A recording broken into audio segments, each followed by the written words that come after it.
இயேசுவின் ரத்தம் ஜெயம். இயேசுவின் இப்படி முந்தால் நடப்பீங்களாமா? இல்லை முந்தி இப்படி வேமா நடப்பீங்களா? நடங்க நடங்க, இப்போ நடங்க. இயேசுவின் ரத்தம் ஜெயம்.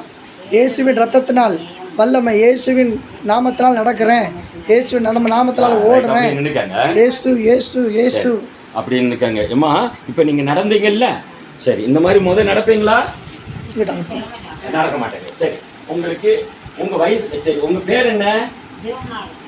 சரி உங்களுக்கு வயசு என்னாச்சு? என்னம்மா? 80 வயசு. சரி உங்களுக்கு என்ன உடம்புல பிரச்சனை? மாடு முட்டிக்கிற தள்ளிடுச்சா? எத்தனை வருஷம் ஆச்சு? 3 வருஷம் ஆச்சு. சரி இதனால உங்க உடம்புல என்ன எல்லாம் பிரச்சனை வந்தது? வேதனை பொறுக்க முடியல, அந்த இடுப்பு வலி. சரி சரி இது எத்தனை வருஷமா இருக்கு? 3 வருஷமா. சரி இந்த 3 வருஷமா இடுப்பு வலி இருக்கு.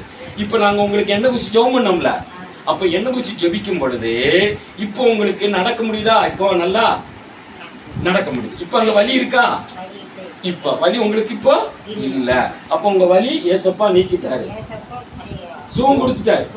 ஏம்மா இங்கே வாங்கம்மா. அவங்க நீங்கள் யாருமா? இங்கே வாங்க. இருக்கீங்க ஏம்மா. இது யாருமா? பாட்டி. சரிம்மா இவங்களுக்கு என்ன பக்கத்தில் வாங்கலேன். சரி இவங்க உங்கள் பாட்டி. சரி இப்போ அவங்களுக்கு இப்போ சொன்னதெல்லாம் கவனிச்சிங்களா? இதெல்லாம் உண்மையா?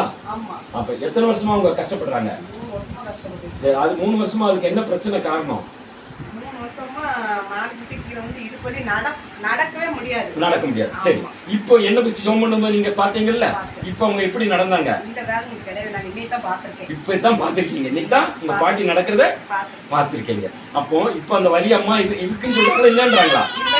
இல்லைங்க. இப்ப நடக்கிறதும் பாத்தீங்கல்ல. அப்போ உங்க ஆட்சிக்கு சுகம் கொடுத்து நம்புறீங்க. ஏசப்பா நன்றின்னு சொல்லுங்க. இயேசுவே நன்றி, ஸ்தோத்திரம். கர்த்தர் நல்லவர். நான் உங்களுக்காக ஜெபம் பண்றேன். பிதா குமாரன் பரிசுத்த நாமத்தில் ஆண்டவரே இந்த தாயாரையும் ஆண்டவரே சகோதரியும் உடைய கருத்துல கொடுக்கிறோம். இயேசுவின் ரத்தத்தை தெளித்து இவளேசப்பா அந்த தாயாருக்கு இன்னும் முதிர்வயதில் கனி புஷ்டி பசுமையா இருக்க நல்ல சரீர சுகம் ஆரோக்கியத்தை கொடுத்து அற்புதங்களை செய்யுங்க. ஆசீர்வதிப்பீராக, பெரிய காரியங்களை செய்யும். இந்த குடும்பத்தில் ஆண்டவரே உடைய நாம இன்னும் மகிமைப்படட்டும். பிதா குமாரன் பரிசுத்த நாமத்தில் ஆசீர்வதிச்சிருக்கிறது நல்ல பிதாவே. ஆமென். சரி அது கட் பண்ணிட்டீங்களா?